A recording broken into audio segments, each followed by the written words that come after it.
calls himself Black Panther.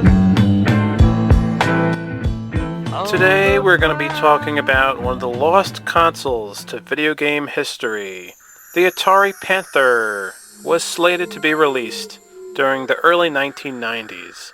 Around 1991 to 1992, the Panther was slated to be released, and it was supposed to be a 32-bit super console, and it was cancelled for the development of the Jaguar release instead.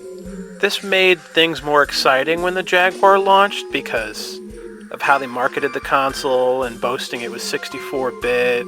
What if the Panther actually was released? Would it have been more successful than the Jaguar? It's a fascinating question of Atari history. This is my special tribute video to the Atari Panther. I think I've talked enough about the Jaguar. Nah, just kidding. I got more videos for the Jag. But let's talk about the Panther. The Panther is kind of a cooler name, and I love Panthers. This is my customized changes to the shell recreation of what the Atari Panther console was going to look like. I changed the colors from having the logo to be red to be blue instead, and the buttons on the console to be blue. And the controller, I changed it to just being a pure black controller, because that was originally what the console's controller was going to look like. It was just an all-black controller, which I think actually looks really sleek and like a Panther, you know? So sure, the Panther would have been a 32-bit console, but they could have fudged the numbers slightly and told a white lie, if you will, and they could have said that the Panther was a 35-bit console. This would technically make it the most powerful gaming console on the market in 1991. So what if the Panther was around from 91 to 94 to mid-94, then the Atari Jaguar launches in late 1994 all the way till 1997. And then I guess if you want to go even further, 1998 onward is the Jaguar 2 and all that. Plus, if the Panther was released, all the mistakes they made with the Jaguar, they would have made them first with the Panther, which meant that they would have not made those same mistakes again with the Jaguar. Therefore, the Jaguar actually could have been more successful than the Panther in the long run. Plus, a lot of the games that were released for the Jaguar could have been released for the Panther, conceptual-wise. A lot of early Jaguar titles just could have been Panther games. Behold, my box. This is my concept artwork for the box of the Atari Panther.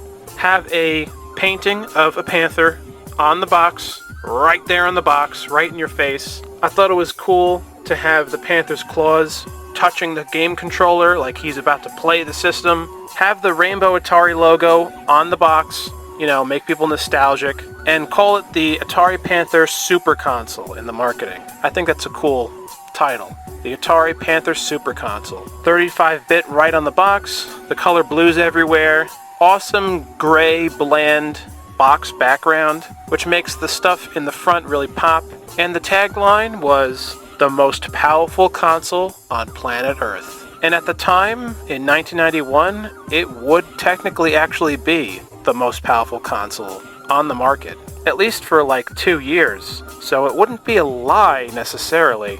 I mean, it's a white lie that it's 35-bit, but it's just better to give it that number as opposed to the Jaguar number of 64-bit. So my concept is that the Panther console should sell for $180, even though they probably want to sell it for $200, but let's not be jackasses. $180, that's it. No bundle game. This way they can save some money. Plus the Panther at the time would have been really exciting. I mean, the Jaguar at the time was really exciting. But still, you don't need to have a bundle game because it'll make people want to get the games for the system. Backwards compatible with Atari 7800 library of classics, which would then also include the 2600. So maybe on the back of the Panther console there could be a slot where you couldn't play Atari 7800 games and 2600 games. This would be amazing, and Atari fans would be so goddamn happy. Now for the Jaguar, You really don't have to make it backwards compatible with the 7800 because the Jaguar, we're talking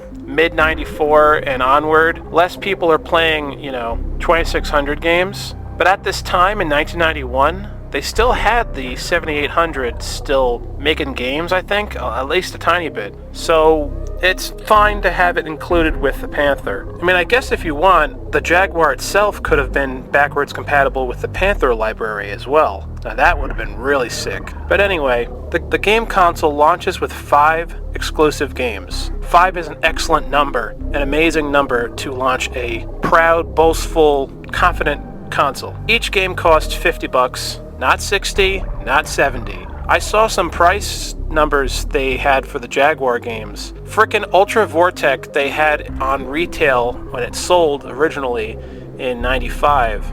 Ultra Vortex sold for fucking $70. You gotta be kidding. I mean, I love the game at the time. I would have paid $70 for it, but that's unacceptable. You had Genesis and Super Nintendo games selling for $40 at least at the time. 40, 50, 60. But sell each game for $50 to $55. Don't be a bunch of cheap asses. We want to keep the Atari brand consumer friendly. This will help people who weren't even Atari fans get into Atari, because the 2600, people got into Atari at the time. Everyone got into it in the early 80s, then in the late 70s. Why? Because the games became cheap and it was a family console. The same thing can happen with the Panther, but in order to do that, you have to become consumer friendly, not selling everything for astronomical amounts of cash. Because when they did that with the Jaguar, it made the Jaguar such a niche console that it wasn't a big hit, and that was all their fucking fault. Okay, so 1991 arrives, right? The Panther's first year. I say only come out with 25 games. Why? Well, because less is more, and you want to impress people with the game library. It's the first year, so 25 games is not a terrible number. It could be higher, but I'd rather have a console with less games that are all excellent games for the system that really impress people with 3D, right? Early 3D gameplay. Than having 800 titles and most of the titles are trash, like the Nintendo Entertainment System. Okay, 1992 only have 40 games released.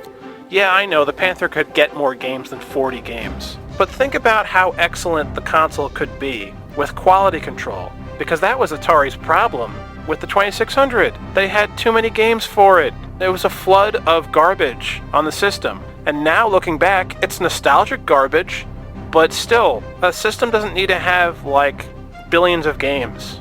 We want good games. We want classic games. We don't want a sea of stuff of garbage. We have to go through the garbage, the filth, to find the nuggets of gold and silver. We don't want to do that crap.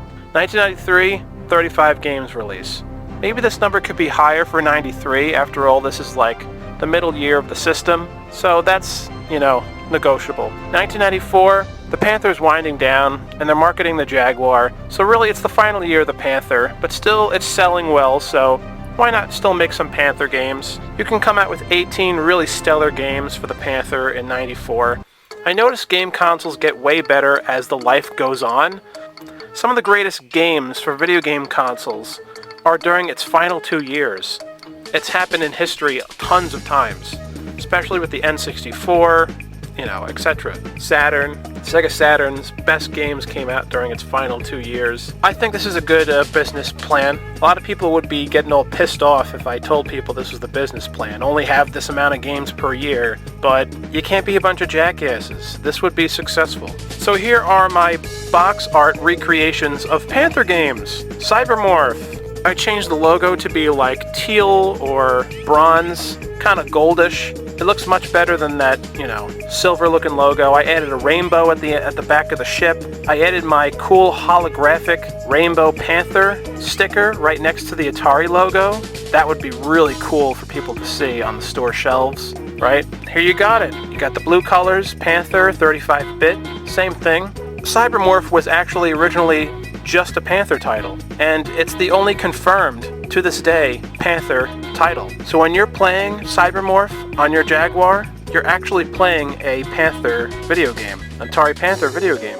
Really cool. And Raiden, I know Raiden's from Mortal Kombat, but Raiden, whatever, it could be released as a Panther title, and Raiden was also rumored to be a Panther title, so why not? You know, these kind of games would look better for the Panther than the Jaguar, because even though Cybermorph was impressive in 1993, it would have been way more impressive in 1991. Really, way more impressive.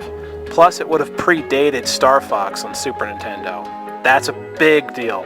Archipelios and Virus. You can throw like 3 or 4 Atari ST games on there, maybe in like the first year, just so that people can see the Panther's 3D capabilities that other consoles are struggling to handle, like the Super Nintendo and especially the Sega Genesis. So there's that. Star Wars, the 80s arcade game, and the Empire Strikes Back 80s arcade game could have been Panther titles. And they could have been actually really, really cool, and especially for the time. If you released these titles during the Jaguar's life cycle in like 94, people would have still thought they were super cool. But they would have thought they were extremely cool, way cooler if they released on the Panther in like 92. You could have released the whole Star Wars 80s arcade trilogy in 1 year in 1992 on the Panther, and they would have been big sellers, because the Panther would have been the only console that could have handled this kind of 3D superpower. Now, I am a video game nerd, but I'm not sure what the bits are for the Star Wars 80s arcade machines. I think they were 16-bit, sort of. I mean, they had vector graphics like the Vectrex, but it still would have looked impressive and way better on the Panther than on the Super Nintendo. Return of the Jedi, the arcade game, could have been a Panther release. I know it's a 16-bit arcade game, but still, the fact that it would be on the Panther would have made it look definitely better than on the Super Nintendo. Stun Runner. Stun Runner would have been an excellent, perfect title to be released for the Panther. And there you have it, my tribute to the Atari Panther. Please like and subscribe, and please hit the notification bell so that you don't miss any of my uploads. Let me know what you guys think. Have a fantastic week, and my name is SuperPat98. Don't wear it out.